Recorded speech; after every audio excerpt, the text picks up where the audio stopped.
Assalamu alaikum, hormatly görүүчүлөр, ат сүйүүчүлөр, жылкы күйөрмандары. Бүгүн Жалал Абад Жергетал айылынан мондай 3 жаштагы өспүрүм сатууга чыгып атат. Азыр эсинен жакшы кылып маалыматын алып берели. Маалымат алганча сиздер каналга катталып, лайктан басып, мына ушундай жакшы өспүрүм издегендерге видеону бөлүшө кетебиз. Анда эмесе атты бастыра бересиңби, ама? Биз жакшы кылып, атамакыбыз кыска нуска кылып маалыматын айтсак. Машалла жанар. Ама өтө бир соогай шоолдогон нерсе экен. Маалыматын баштадык анда ака. Азыркы жашы жазга азыр пышты экен айтканда. Жазга жаңасы болот. Жакшы. Ден соолугу жебичи. Ден соолугу жебичкени зор. 4 казык таза. Буту колу таптаза. Кароо Эчтеге жок. Кароого мүнөздөрү жошпаттын. Мүнөздөрү деле сон. Ушу бунун көп минилбей калган экен. Эми минип үйрөтүп койдук кыйлач.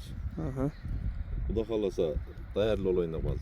Дагы эми көбүрөөк узагыраакка минип тарбиялап койсо зор болот. Бул бирок аке мындай караганда тарбиясы келип калганда, эгер алып дагы тарбия керек дейсизби аке буга? Көбүрөөк миниш керек да, алыс алыскачы. Ооба. Буну эсин айтышы боюнча күздө гана бир ай минип коет экен. Мал жайлоодон келген малды. Атак турат экен, кышы менен туруп ушу малга чейин. Кыйын семиз эле дагы немен койдук, жышып койдук да ичине мингилеп. Кыйла эме болуп калды дең, Жеңилдеп калды. Болду. Бою 60га чейин дедиңиз, а? Жок, 60тан кем эмес. 60тын үстү чыгышы мүмкүн, андан ылдый эмес, а? Машалла жаныбар. Жакшы нерсе экен. Хош ака. Эми өспүрүмдө ондай деле маалымат болбойт экен. Ден соолугу жебичи жакшы экен. Аягына жооп кудай кааласа. Улакка салбадык дедиңиз, а? Улакка салбадык анда. Машалла жаныбар. Жакшы.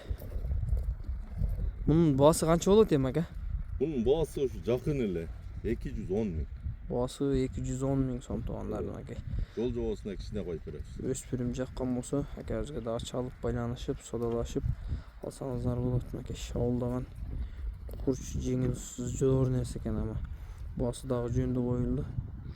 Болду, анда базарыңызды берсин, жакшы сатып алың аке. Машалла, мына жулоону карагыла. Машалла.